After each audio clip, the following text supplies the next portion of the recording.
All right, ladies and gentlemen, today's movie has a very simple tagline, but it hits, it hits, it hits. The tagline for this movie goes like this: based on the extraordinary true story. What do you think about that? I like it. I would add just a little tagline saying the movie that makes you feel good. There you go.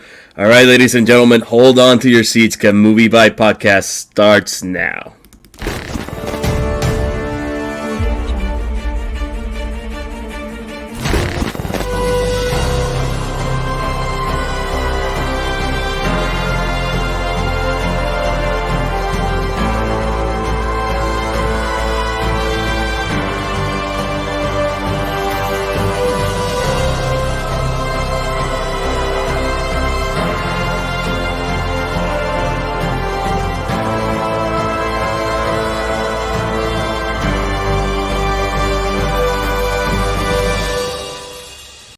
All right, ladies and gentlemen, welcome to a new exciting episode of MovieByte podcast. I am your host, Ruben, and tonight with me, my right-hand man, my brother in arms, The Russian. How you doing today, bro? I'm good.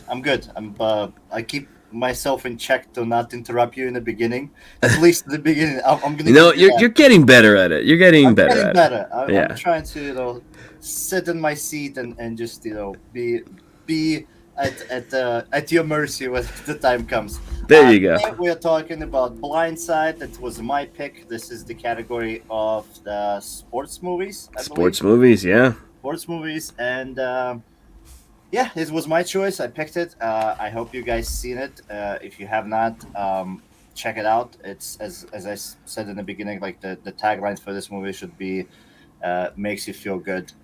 Movie. It's something that I mean, Halle Berry should have probably watched instead of getting Billy Bob Thornton due to her in a Monsters Ball because she wanted to feel good. Anyway, jumping aside. Sandra Bullock stars in this, and I think she's the only one who is like well known. Was well known at the time. I think Yeah. Lily Collins is the only name like I would recognize nowadays out of that list. I mean, you got Tim McGraw in this movie too. For those who are country fans, country music fans, know about Tim McGraw. I have no idea who that is. He plays the husband. Well, I know. Yeah, but Tim McGraw, he's a very popular country music singer. So a lot of people know about him. Kathy Bates is in this movie. It's a very supporting Bates, character, but yeah, she is. Small role, but she's in it. Yes, absolutely. So before we go deeper into the movie, let's talk about a little bit of movie details. This movie was released in November 20th of 2009, right on time for the award season, as Hollywood calls it. They release all these movies to try to push award nominations. As far as the opening weekend for this movie, it did not gross as much as what Warner Brothers was expecting due to the fact that it opened against Twilight Saga: The New Moon, the sequel of the Twilight franchise, the second movie of the Twilight Saga. And that went on to gross over opening weekend like 100 million, something like that, right? But The Blindside opened on the number 2 spot that weekend, and it ended up grossing over $200 million in the box office U.S. out of a budget of, I believe, $29 million. So the movie was a huge, huge hit. And I think what really helped this movie was the word of mouth of people that actually went to see it during that November 20th weekend. And also, like, they're talking about November 20th. They were right in line with Thanksgiving break. Also, some families like to watch, like, heartfelt or very family movie during Thanksgiving, and that also helped. And then obviously when award seasons came and they started piling the nominations for Sandra Bullock as Best Actress, it skyrocketed the numbers in the U.S. So it had a very comparable competition when it released, because at that point Twilight Saga was the thing happening everywhere. So no movie had any chance against it. But again, like there were other movies that were already premiere. Like there was Roland Emmerich's 2012 that was already playing, and it was knocked down from that box office top five. We had a couple other like Planet 51, an animated movie by Sony, and A Christmas Carol by Robert Zemeckis, starring Jim Carrey, which was also knocked down from the top five when both The Blind Side and A New Moon got released on November 20th weekend. So before we go deeper, like why this movie under the sports category for you? I think that's the reason, because I feel like the sports movie always gives you some kind of like the inspiration. It gives you like this sense of accomplishment, achievement, even though you're sitting on your couch or just watching the movie. So that movie resonates with me from that aspect, and it's a good, well-hearted story, and it's very simple, and since it's based on true events, that's what makes it even more special, because like majority of the movies that we watch obviously are fiction. So when something like this comes along, and yes, they skewed the majority of the facts, I mean, how the little details, how everything happened, we go into that a little bit later, maybe we're not true, but its delivery comes out very genuine. It comes out like, we spoke before, you nailed it. Like they use the formula to perfection. Like they use every single trick in the book that they know that gonna get the audience to get that feeling, and that get that good vibes when you watch this, and that's what resonated with me with this, and obviously the acting. I This is one time that I truly support that the nominee went to the Oscar went to the nomination that was the best that year, and Sandra Bullock did amazing job. Oh, she did, yeah. I feel like that's another thing that makes this movie strong, is that it's leading. I mean, the entire cast is really good, but the leading role, she's just fantastic. She steals every single scene, and yeah, it's the choice that I kind of was like, hey, it was either this or Rudy, and I Which would know, have not been a bad choice either. which probably would not have been a bad choice either, but I think this one is maybe less known movies. I think a lot of people know Rudy, and a lot of people watched Yeah, Rudy. So to me, it's like, hey, let's show our audience there's one more hidden gem out there. As you mentioned, it appeared, in 2009. It went against some of the heavy hitters yeah. at the box office. I don't remember having any kind of like advertisement for it, and I watched it a lot later. I watched it after the Oscars, because I just didn't felt like it was something that I was, be interested in, just Yeah. based on the trailers. But when you watch it, it's like it's a really good film from the standpoint of what it is. Yeah, I never saw this movie in theaters either. I think I watched it right after the Oscars because I saw that she won. No, yeah, around that time because I know she won Golden Globe at that point, and then she was heavy favorite for the Oscars at that point also. So I remember I was like, okay, let me check this movie out because I like you said, I don't recall seeing any trailers that would like invite me to go see this movie in theaters. I thought it was just one of those like very low budget like Christian movies, like they make those every now and then. They like the release them Hallmark during movies. like Hallmark, like the Hallmark Yeah, type, exactly. yes, that's exactly, and it is like truly this is like the Everest of the Hallmark movies. It just And does then it really for good. me, it was like seeing Sandra Bullock in that type of movie where she was coming from like Miss Congeniality and making all these like romantic comedies. And that was the same year, that 2009, that summer she made The Proposal with Ryan Reynolds. So she's coming up from one of the biggest comedies of 2009 to do this movie. So for me, it wasn't inviting until no, I saw the Oscars and she won. I'm like, okay, I need to give this movie a shot. Right. And before, I've only saw this movie once, like completely, yesterday was the second time I watched it completely. Right. Because every now and then I will see it like on cable TV, like TNT or ABC Family, and I would just leave it on and watch a couple of scenes and then flip the channel. But again, like it's a good movie, and like it's a great movie to watch under sports movie category. And this is a big category. There's tons of movies out there that you can pick that are also going to have the same effect, or like are actually sports movie. Like, you know, you got like Remember the Titans, for example, another good movie about football. But the fact that this movie is not just about football, there's a lot more to it. It makes it even special, and then we'll dig deeper onto that. Yeah, it touches a few questions. It doesn't make a really big dig at them, but it acknowledged that existence. You know, especially like the beginning of the movie and kind of the end of it, where Michael Oher gets interrogated by the NCAA officials. Mm-hmm. Like, why is he going to the school that he's going, and so on, and it raises really good questions. Like, well, nowadays, if you see an athlete and you want them to go to your school, you just kind of like propel them and you help them to get better grades and stay off the wrong path, and then they're going to be a successful attribute on a specific sports team.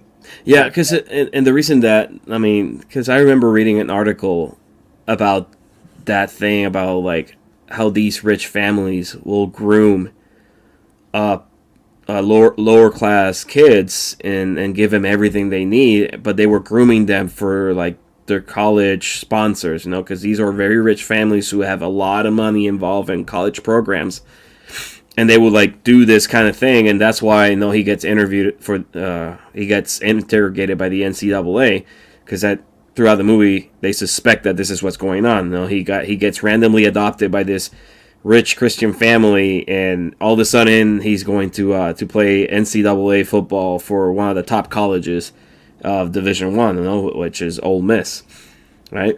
Because that was a real thing, like that was happening, and to be certain, probably it's still happening. Well, now I think now it's even more accessible for people to kind of like find these athletes because of all the possibilities of social networks and recruiting. Like you see them on TikTok, you see them in YouTube, and you easily can kind of reach out to them and be like, hey, listen, how about you go to this school? But I mean, that's something that's always going to happen. Like there's it's so. Let's talk about the director of this movie, Mr. John Lee Hancock. That gentleman right there. He's an Academy Award nominee. This movie got nominated for Best Picture. Only 2 Academy Award nominations for this film that year. One for Best Actress and the other one for Best Movie. Obviously, Sandra Bullock won her first Academy Award win. Her second nomination. It was her first nomination, but in total she has like 2 nominations because her other one was Gravity. But then you have John Lee Hancock, who had made other movies before Blindside, really good movies. Eventually after Blindside, he actually went on to direct The Founder with Michael Keaton. Most recently, he did The Little Things with Denzel Washington and Jared Leto and Rami Malek. So what do you think about the director? Like what do you think about John Lee Hancock? I mean, I think he does a decent movies. I don't want to call them great. I don't want to call them masterpieces. He's not in the Nolan category, but he does honest work. Like he gets his hands dirty and he produces something that you can watch and consider like being good. Like The Founder is fantastic. I love that movie. I love the Keaton performance in it. I think it works, but I would not go and be like, recommended it to everybody because it has its moments. It's a little bit, slow. It takes a while to get going. And, technically everybody knows the story. The Little Things, he tried a few different ideas. He did try maybe not such a straightforward script. It had like a twist and turn and it wasn't really maybe properly sourced out to the right actors who should have played in it. But that's something that we maybe. I feel The Little Things is another good subject to talk about because I think that movie wasn't marketed properly.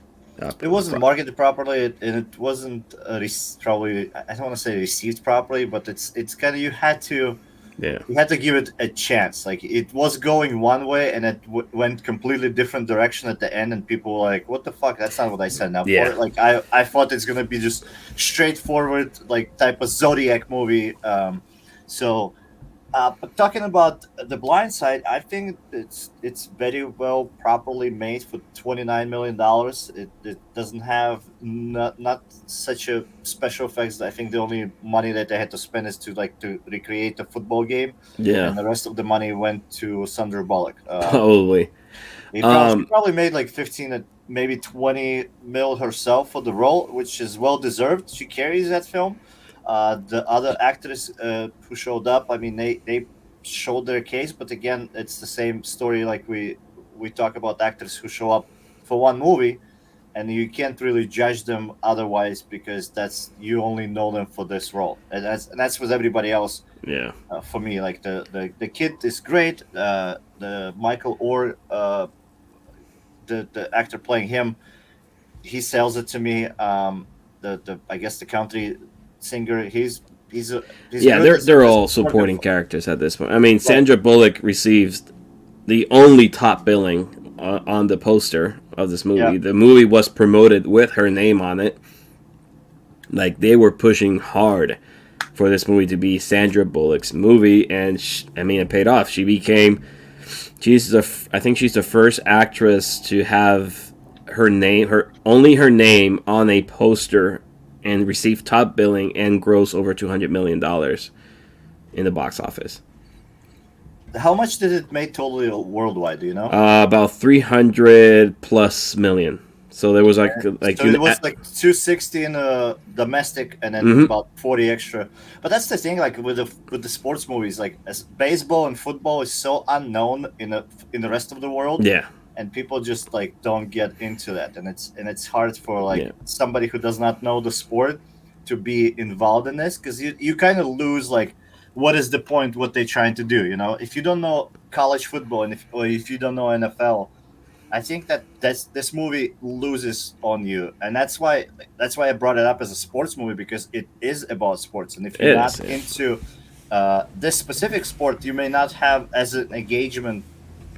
I mean, the title itself is a sports reference. We're talking about the blind side in the football game, right, which is the job of the left tackle, to protect the quarterback's blind side, and that's and the movie starts perfectly by explaining that to the audience who is unknown of football terms. What is the blind side, and like it's perfect. And who else do they use to narrate that? It's Sandra Bullock's character explaining to the audience like this is what the blind side means. Obviously, the title of this movie does have a double meaning. We're talking about football, but it also means like what's going on through the story. But again, like John Lee Hancock. This wasn't the first movie I've seen from him.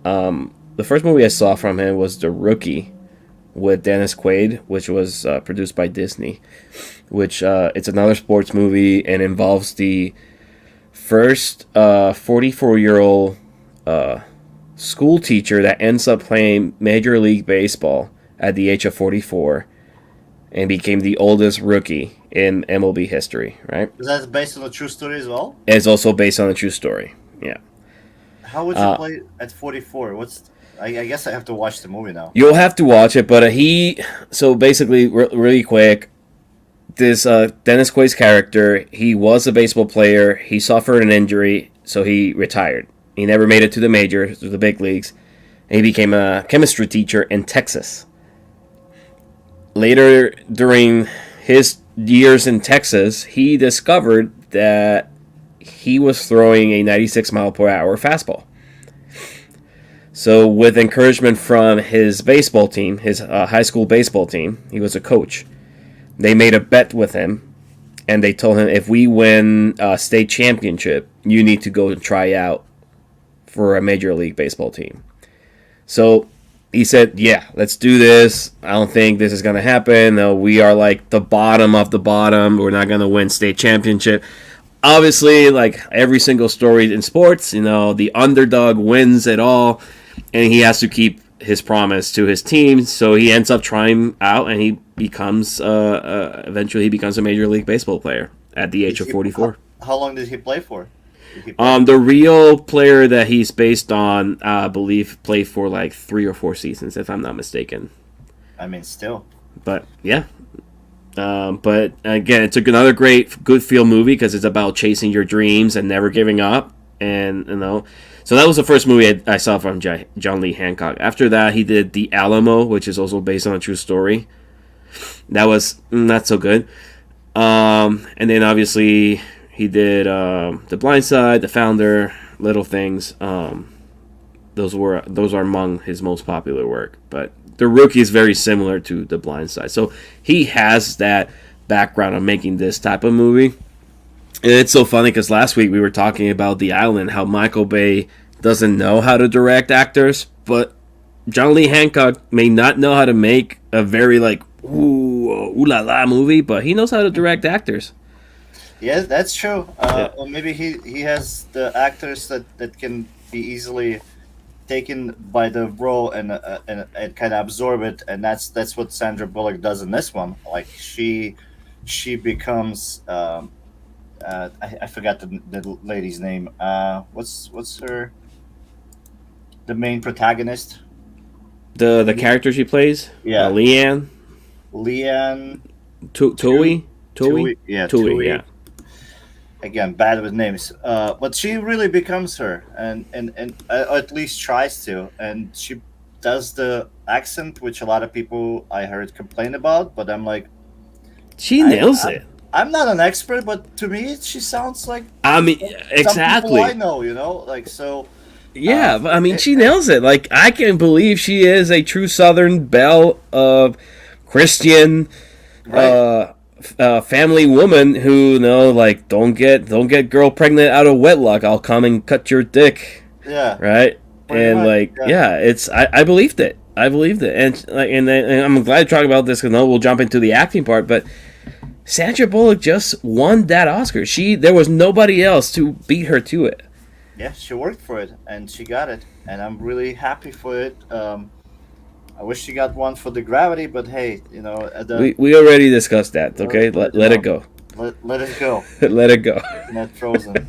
But yeah, so I think her approach to this film was just like I'm gonna go and I'm gonna do my best and I'm gonna stay in character and I'm not gonna break through, and she does it. Like I feel like it's similar to what I mean. I don't want to say like DiCaprio does for his roles, but I mean for this one, she nailed it. Like you can compare her and this and something like she did for the what's that other Bird Box or whatever the fuck. Bird Box, Netflix, yeah.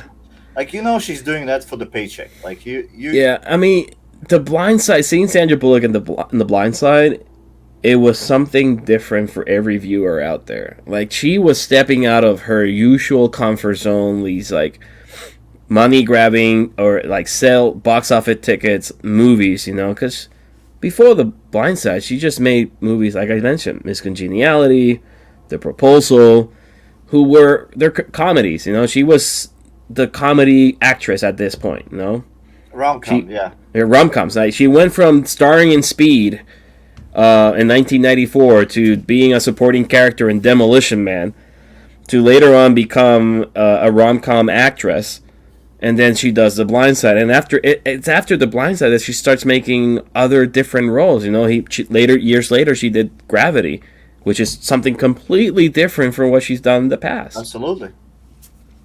But she's amazing in this movie. And you know what's funny? Like, she almost quit this movie because she felt that she wasn't doing a good job and she wasn't nailing. Like, she felt that audiences will not believe her as a Christian woman portraying a Christian woman. She felt like audience weren't going to be like satisfied with her performance, and it was John Lee Hancock who convinced her to like stay on and continue doing the film, and and the rest is history. Because originally Julia Roberts was offered the role, but she turned it down. Julia Roberts. I have not heard that name in a long time. When was the last time? I remember Erin Brockovich. That's the last thing I remember from Julia That was Roberts. probably the role that she's mostly known for. She's known for that Pretty Woman. Like that's I mean, everybody knows. yes, yeah, but Everybody knows Eric Julia Roberts. Brockovich, she won the Oscar for. Right. I don't think she did anything afterwards. No, she was in Oceans 11 and 12. It's in a supporting role, obviously, but Oh she. yes, yes. I was thinking back to Sandra Bullock did one of the Oceans. Oh, that's right. Sandra Bullock did Yeah, Ocean's 8. yeah. So and I was like, where is she, Julia Roberts in it? But now you got me. She was with the boys' crew. She was like supporting. Yeah, she was George Clooney's love interest. Yeah. Okay. Okay. Yeah. Okay. But we haven't seen Sandra Bullock in anything after the Bird Box. Is she put her acting career on the hold or No, she's given up? I think she's actually working on something that, from what I've read, she has a couple of projects upcoming, from what I've seen in IMDb. Yeah. But I think she also took some time off to focus on like family and stuff, because it's so funny because like, so she wins the Oscar in 2010, right? February 2010, and she brings, but at that time it was her husband Jesse James, who owned Orange County Shoppers. He had that TV show on Discovery, American Shoppers, or something like that. And then months later, it is revealed that he was cheating on her with somebody else. What? Yeah, and How it do was you all cheat over the on news. Sandra Bullock? What is wrong? And this with is you? like right after she won the Oscar. She's like, the offers are flying all over her. Like everybody wants to like have her in her movie. And then this happens. Like I think she took off like some time after that to like take a moment, and then she came back with Gravity. I think Gravity was like her bounce back film. Don't let go. You see. I mean, she did put a lot of emotion in Gravity. I'll give her that. Right. She's been going. She went through some tough shit. We're not gonna be gossip column. West Coast Custom. That's the show that Jesse James had. Yeah. I don't know who that is, but fuck him. Like, He's a motorcycle builder, but he's an asshole. all right. So, any other mentions we can do? Give shout outs to other Acting. supporting We gotta talk about Quinton Aaron, who plays Michael Oher. Like I think this is the only role. He has done a couple movies, but this is like his biggest role whatsoever. And man, like the moment they introduced this character, I already was feeling like I need to adopt this kid. I was already feeling he would it. have done it, right? Which school would he play if he would have been in your family? I mean, Which school do you support? I live in North Carolina, so like, yeah, you go play for the Tar Heels or Duke or somebody like that. Yeah. Yeah, I don't know any football teams in North Carolina. As long as it's not NC State, we're good. As long as it's not NC State. All right. But I look, like I was watching this with my wife, and even she was like, man, if I had the time and the money, I would do that too. Just watching this kid, like Right. he portrays his character with so much. He's like a little puppy that you see him and you're like, I need to adopt you. Like, I'll give you a bed. I'll feed you. Like you deserve better. Like, you don't deserve what life threw at you. Like, let's Right. give you a second chance. That's the feeling this guy gives you, portraying this character. Right. And it just gets worse. Like as we go down, it's like Oh, yeah. when he hugs his brother and they ask him like, Oh "Who's my that?" God, yeah. Like, oh, it's my brother, and I totally forgot about that part when I was watching it for a second time. Yeah. And I'm like, why is he hugging him? I thought he's like, they grew up together, a childhood friend. And then that scene in the car that she's like, who was that you were hugging? And he's like, quietly, he's like, he's my brother. And she's like, oh, how long haven't you seen him? He's like, since I was little. It just breaks me. You got ripped apart from your brother. right. And you see him working at a restaurant. That's how you reconciliate with your brother. Wow. Well, according to the actual real story, he had 12 siblings, and his parents were not not good with controlling their substance abuse. Mm-hmm. So that's, I mean, that part is pretty realistic. So he was bouncing through the foster homes, and yeah, that actually happened to him. So like that's, I just said, I hope like after he got like big money, he could find his siblings and maybe take care of them. But I mean, Michael Oher, he went on to play. He got drafted in '09, I think. he just drafted in the same year when the Yeah, movie came '09, out. and I think he played until 2013. So I he think more than that. I think he played till 15, or okay. because he retired in Carolina. Yeah, yeah. That was the last team he played for, the Panthers. Yeah, And he got drafted by he the actually Ravens. won a Super Bowl. Yeah, he with the Ravens. Yeah, and Yeah, he went to two of them, so he won one, and but he's still gonna always gonna be remembered as a player from Blindside, which he does not really like the movie. I think he wrote a book afterwards, yeah. telling like how it actually happened. I mean, We obviously, never. Nobody, somebody read the book and it was like, "We're not making this movie. yeah. We already made, We're making this one. yeah, this one is what we're gonna sell to people." Yeah, we're gonna put the part of your parents and your siblings that will be in there, but we got to make this a tearjerker. So let us do this. And that's the part that he disagreed the most, is that like he was portrayed like this a little bit on the slow side type of guy, Oh which yeah, he's not. And then that he did not know nothing about football. That he had to have his mom to coach him like how to do, and the CJ, right, the guy SJ, yeah. SJ, kind of So showing him how the football works with the freaking condiments. Um, so no, he was the real Michael Orr was really upset about that part. But we're not going to talk about the reality. We're going to talk about the fiction, which is this movie, and how we interpret it. And it makes me feel good when I watch it. It's the story of the guy who overcomes all these obstacles, even though he had millions of reasons to surrender, maybe join a gang, maybe fill into the addiction himself, and find his escape there. But instead, he keeps going through life, maybe not being the smartest bunch of the bunch, but he pushes through, yeah, and that gives us, losers like me, hope too. So I'm like, maybe I can make it happen too. Um, so on the aspect of the betraying him, I don't know the real guy. I've seen him in some games, but you don't know how he actually is in real life. So yeah. um, I buy it. I like you said, he makes you feel for the character, and even before he does not talk in the beginning, but even with that emotional expression, like his eyes, like he just delivers that, like And it, that's the it thing. gets you in that like And sadness. the actor himself, like he only has a couple of movies under his belt. He's not a known actor.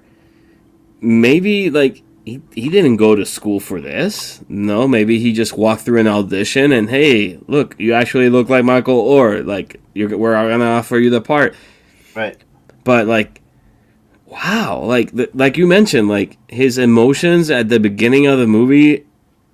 Like as a viewer, you're already grabbed. Like you want to know how this kid's life is gonna turn out. Because Yeah. like in the reality side, you see something like that, and you, as a person, you think like, "Wow, this kid's not gonna make it." No, this kid's probably not gonna live past 21, right? Because wrong side of the trucks, Right. wrong place, wrong time. It's Wrong just a choice. reality. But you see the emotion that he portrays, and you get this sense of hope that like something's good's gonna happen to this kid. And obviously they start introducing Sandra Bullock's character, and you're like, it's gonna happen. It's meant to be. This is a blessing in disguise. She's gonna save this kid. And I like the scene. There's a scene in the movie that she's sitting down with her little like Friends. debutante brunch girls. Right.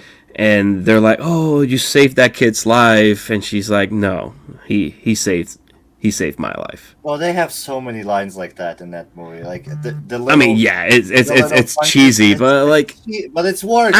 at this point, you're already invested Yeah, emotionally in this yeah. movie. I'm already like, I'm Team Hallmark at that point. Like, Yeah, like the line is coming. I even Right. quoted it when I was watching it before I saw, like before it came. Right. I'm like, oh, it saved mine, because I would have done the same thing. I would have said the same thing. No, Yeah, he made me a better person. right. And this movie made me a better, person too. Like, I mean, For what? For like 3 hours. yeah, 2 minutes. But 2 minutes, that wasn't an asshole as I am. I was like, I'm gonna do something good, and then 2 minutes. And then he's like, shake it off. It's over. Yeah, I'm not adopting anybody. So you were like, oh, I'm like, no, I'll be like, where are you going? To the gymnasium? It's that way, okay? Just go Yeah, fast. and hey, wait, hey, by the way, it's closed, so. Yeah. Here's the rock. Break the window. But yeah, and that's the thing. Like, if we start, kind of digesting the script, it knew what it was. It knew what kind of movie it's gonna be, and it was written just to deliver those lines. It set us all up, and we all felt for it, because you'd not make $300 million worthwhile on a movie which does not resonate with you, which does not hit you hard, and yeah, like just the simple things when she takes everybody to the table to eat Thanksgiving dinner. I love right? that scene. I love that scene, and when he's telling the prayer, he's like, Michael's kind of looking around, and it's just like these little acting gestures. They just pile up, and they keep adding it and adding it, and for the entire movie, it just you feel good, and at the end, it just delivers the beautiful song, and then they show you all the real pictures from the real person with his family, and you're like, oh, it's actually happened. Because at first, when I watched it, I did not know that was a real story, because I did not see the advertisement, or I just kind of missed it, that it's true story. Yeah, because normally, even at the beginning of the movie, it's never mentioned like this Right, is a it true doesn't say story. this is Yeah. based on, like, it just goes, hey, this is 1 Mississippi, 2 Mississippi, 3 Mississippi, and they show the clip of somebody's career being ended. Lawrence Taylor, one of the best, ending Right. the career of quarterbacks left and right. Well, there you go. You gotta protect him. That's why they pay. And that little line in the beginning when she says, every housewife knows the first check you pay is for the mortgage, and the second one you pay is for insurance. And right there, when she says that line, you're like, ooh, I like this. Let's go. What's happening? And yeah, and after that, it just keeps growing. And the scene, like the stressful scene for Michael with whatever the NCAA person, that's actually suspenseful. Like, you feel the weight on it. You feel like they actually mean it, and it's serious, and they go back to it later on, and then you're like, oh, now I see what's at stake. Now I understand, and now I understand what his frustration. And then he comes out, and he doesn't think that maybe everything what happened to me was somebody's pulling the strings. Maybe I was puppeteered, So he's like, he's lost, and you're like, well, what did I just see? Maybe this was a fucking real grooming video, I don't know. So you kind of, as a viewer, you kind of shook up, but in the end, that they're gonna tie it all together. Like, it would be a totally different story if the Taco Bell owner afterwards came out and he's like, man, this was a great plan, but it didn't work out. Bribe the NCAA with a bunch of tacos underneath the table. I bet you the what's the dude who did Peele? What's his name? Jordan Peele. Jordan Peele. He watched that. He's like, get out. That's the movie I'm making. He's like, after you watch that, there's a dark side on this one. Let me re-break it. So don't be fooled. Yeah, the blind side. The dark side of the tracks. That's Get Out. You watch that movie. He probably wanted to call it The Blind Side, but he couldn't after it's been trademarked. It should be like Blind Side. Blindsided. The side which is blind, Yeah. But I mean, yeah, like you said, like that NCAA scene when he's being interrogated. like you at this point, like this is happening in the last probably what like hour to 40 minutes of the film, Right. and you're so already invested. You're rooting for this kid, and you're like, everything's so happy. This guy's got everything. It says, and deep down you're like, this is too good to be true. There's gotta be a twist. And boom, there it is. Like he gets investigated by the NCAA because it's happening. A lot of these families are just grooming these players, so they can go to like high end colleges, and then the college program like in some way pays back the family, and that, and then obviously he, like you mentioned, he goes confused. He goes back to where he lives. He has a moment of like a little darkness. He hangs out with like the gang. He see his buddy, his childhood friend David. And then I don't obviously know if that scene was necessary. Like you started mentioning scenes, and I'm like, that's the scene I did not like. And all that to this, I'm pretty positive that is one of the scenes that the real Michael Oher says, like, yeah, that didn't happen. Yeah, he's like, fuck this play. Like, come on, like, listen. I was watching this movie, and in that scene, he grabs all the gang leaders and he bolts them against the wall. He tackles every single one of them. Like, let's be real. That doesn't happen in real life. They all have guns. They all have guns. And you're unarmed, okay? You can be a 300-pound linebacker, and you do that shit, you're going to get popped. Yeah.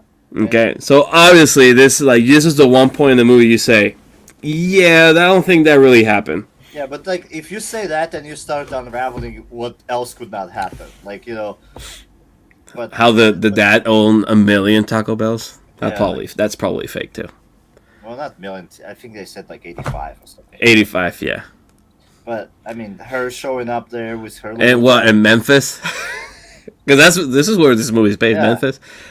So you got 85 Taco Bells all around Memphis. Come on, bro. Nobody eats that many tacos. Anyway, but yeah, like if we talk about unnecessary scenes, that's definitely one of them. And they were like not running out of time.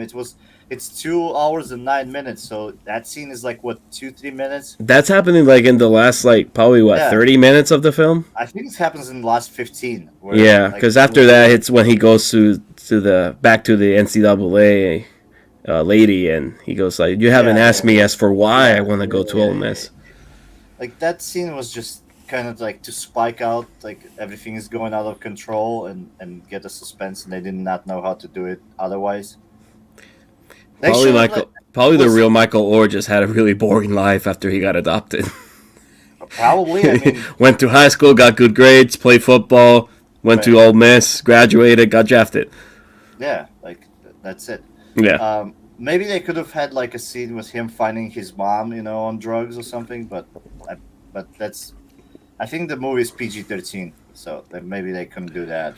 Or maybe just create a scene of him reunited with his mom, seeing her at least once. Yeah, and then she's like, you gotta go, son. You gotta, become like go, opposite. She's like, I want you to stay here and fetch me a crack rock or something like that. And he's like, fuck Ole Miss, fuck everything. Fuck college. Yeah, fuck college, fuck NFL. Like I'm gonna be here. It's Kathy Bates and the Waterboy. Foosball's the devil.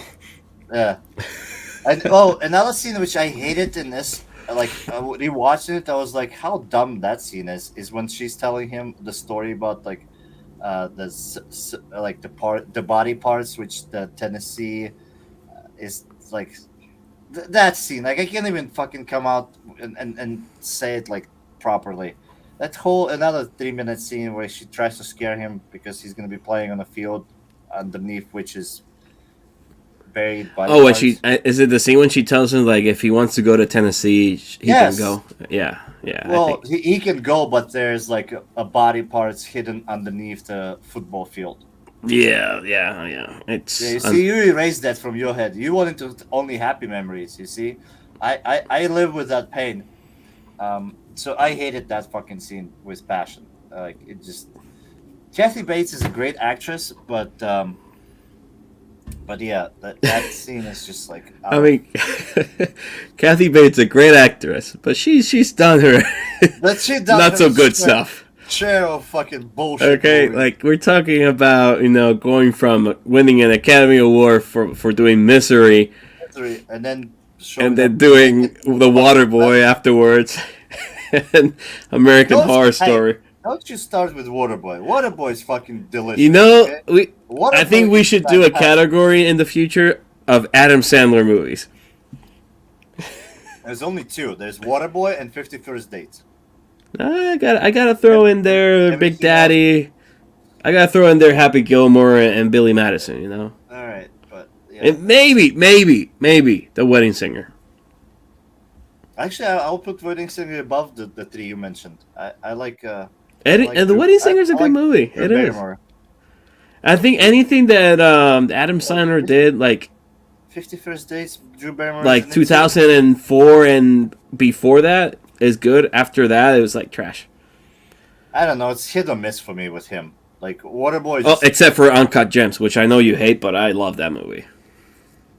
I really like that movie. all right. Let's cut it. Like fuck it. If you start bringing up Uncut Gems into this, Yeah, we're gonna discuss that movie one day. Just like you brought out Gravity, I'm gonna bring Uncut Gems into this picture. no, you can't do that. Why not? You tortured me with Gravity. I can bring Uncut Gems. I don't torture you. You did. You don't hate it that badly. I passed out again watching it. Mr. Deeds. Look at that, Rasheen. Mr. Deed, see? Yeah, that's true. She comes through with another. Yeah, Mr. Deeds. I think Mr. Deeds would be. Nah, Big Daddy. It's a toss up. I like Big Daddy more than Mr. Deeds. But let's talk about Blindside. We'll talk about Adam Sandler in the future podcast. The other day. What's your favorite moment in the Blindside? I know you mentioned the Thanksgiving scene was a really good scene, but what's like the one that really stands out The for one you? which steals the show for me, and I did it for the first time I saw it, was the car accident scene.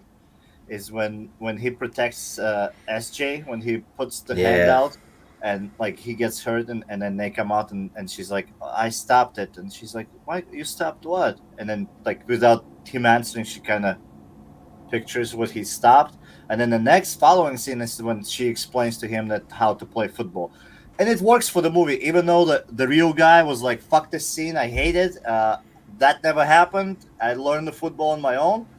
But that's the thing about the magical thing what we call cinema. You can take something that maybe never happened, but you can make your audience believe this is how it played out. Hmm. And what's brilliant about this scene is that they use that scene to escalate like the importance of their relationship. And she brings out, hey, you never checked out that he's 98% scored like on the protective side or whatever. Protective So instincts. so they tied up every little thing that they discussed before to give us like, this is why this guy is great at football. And obviously to be great at football you need to be like, well, first of all, that height, that weight, that coordinated, and you have to put the millions of hours of work, right? But you can't make that fascinating in the movie. What you can do, you can take the car crash where he saves the little kid, and then you use that and all the knowledge that we are given, and our protagonist, in this case Sandra Bullock, she just puts it all in perspective in front of us, the audience, and Michael or Quinton Aaron, and from then on it's like we're just going uphill. It's takeoff. Everything fits in the places. The puzzle has been solved, and that's it. We love the movie at that part. At that point, at least for me, that was when it was the selling point. It was like, yes, you guys did it. This is great, and that's what I love about this movie. That this little thing turns out into this huge picture, and then yeah. For me, the one of the things I enjoy more is when you see this character of Sandra Bullock, Miss Leigh Anne Tuohy, and she obviously she's Southerner, and she doesn't take shit from no one, but most likely the scene was created for dramatic purposes, so it's probably not like never happened. But for me, I really like the scene when she's back in the hood to get Michael back, and all the gang members are outside, and they start talking to her, right? And then at some point she says something about like she says something, and then she points out at her purse, and she's like, "I'm always packing," implying though she has a gun. And the guy's like, "Oh, is that the Saturday night special, honey?" And he's like, "Oh, it works on Monday and every other night too, honey." Like at that point, she established like, I ain't taking shit from no one, not even you. I ain't not afraid of you. Like I can be a white woman and you can be who you are. I'm not afraid of you. Obviously, most likely this is created for dramatic purposes. Most likely she would have got shot there. Yeah. But the fact that she establishes that dominance, like I'm not afraid of you. Yeah. Like you're not gonna intimidate me. You're not gonna put Michael around this. Like I really enjoy that scene, and obviously the Thanksgiving scene. Like it just, oh man, like that scene just they're all watching. They already have a family tradition. You can tell in this scene. They sit down, they have dinner, and they sit down. They watch all the college football games that are playing on Thanksgiving. But then she sees Michael sitting on the table enjoying pretty much probably his first good meal in years. And he decides to sit down on the table and imagine, he's probably at this point imagining that he's sitting down with a family because it's what he always wanted, is to have Thanksgiving dinner with his family. And she sees that and she immediately turns off the TV, and everybody's like, "Hey, what you doing? Like, come on, the game's on." And she's like, "No, we're having dinner at the table." And they'll cut the scene. The next scene is that the whole Thanksgiving dinner's laid out. Everybody's like gather around, let's say a prayer, let's say grace, and like it's scenes like that you like, you know what? It's sometimes these little things is we have to take advantage of, like you mentioned, No, we have all the time in the world to watch TV, watch football games, but how many times can you count sitting down a table with your family and just enjoying a good meal and enjoy each other's company? And it's the little things, that you enjoy. And again, this movie is called The Blind Side, and it's because you get blindsided by how good it is and how good it's going to make you feel. I also like, now you started mentioning things, and like the scene when she tells him, "Hey, let me show you your room," and he's like, "I never had one." And she's like, "What, the room?" And he's like, "No, the bed." The bed. So, that hits you. And then another scene when they take a Christmas picture, and she sends like all the Christmas picture with Michael in it, and when the uncle calls him, and he's like, "I had five beers in me," and they're like, "Of course you had." He's like, "Do you know that there's a colored boy in your picture?" Bro. That's just. It's like that scene is funny as hell because we all have that one family member like that. No, we just wandered there in the fucking picture. I love that scene. Then another scene when it just make you feel good scene when they break down to him like, "Hey, we are here to ask you if you want to be a part of this family." And he's like, "Well, I thought I already am." And then, like Sandra Bullock gets up and starts like walking away holding it. And it's like, yes. You are, and it's all this, and this movie's filled with those moments. It's like let's just call them hallmark moments, but it fucking works. It works. So that's why I picked this movie. That's why we talked about this movie. That's why we recommend this movie to anybody who just wants to go and watch it and feel good about life for at least 2 hours, and then go back to your reality. It's kind of like that type of movie that you can watch during like Thanksgiving. I mean, it was released during Thanksgiving. It was, but like now I'm thinking about it, like, you know what? Like you can actually sit down and watch this during Thanksgiving. It has football, it has family, like. And this is the movie you cannot offend anybody with this one. Like you put it on and you're good to go. It's like, true. There's no political agenda, nothing. Yeah. Maybe you'll offend somebody that hates the Ravens, and Michael Oher cost him a bet or something. Yeah, but or they're Tennessee fans and they're like, I hate this movie. They promote Ole Miss. I mean, that's about it. But speaking of the Tennessee and the coaching, all the coaches in that scene when they come to like recruit him, they actually are either ex-coaches or like some kind of associates Yeah. with the football. Yeah, because Isn't the coach that shows up in the movie that is the coach for Ole Miss ended up being the coach for LSU, or is the something like coach of that. Yeah, LSU? yeah. It Yeah, was like I read about it, like little detail notes about it, but there was a lot of actual football coaches or associates with training who came out there and they were not acting. They were like, "This is how recruitment does work." So, sweet. All right. all Any right, final thoughts?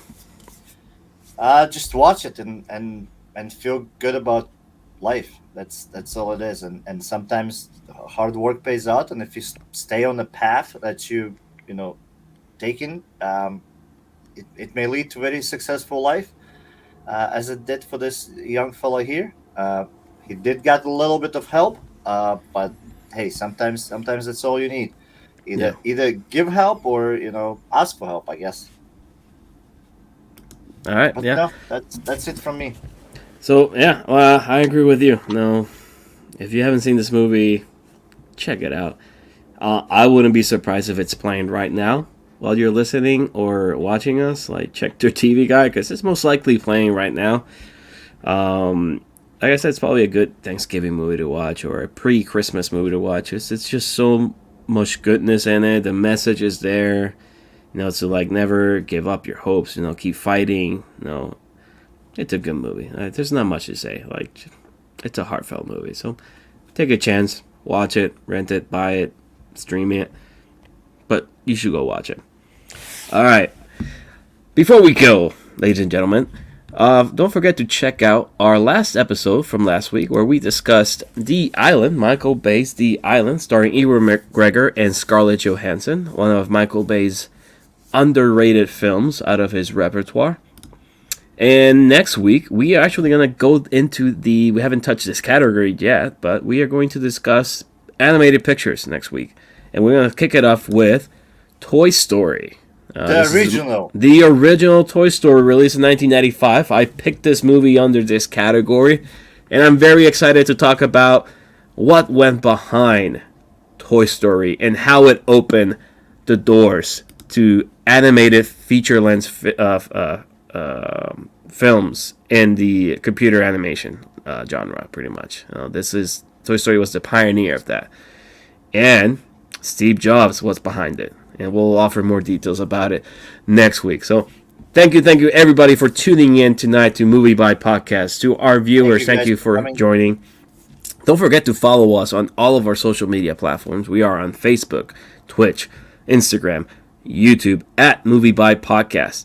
Also, if you're on the go and you can't watch us, give us a listen. We are on your favorite podcast station. Just look at us at MovieByte Podcast as well. This is Ruben, your host. Thank you for tuning in with me, the Russian, and we'll see you all next week.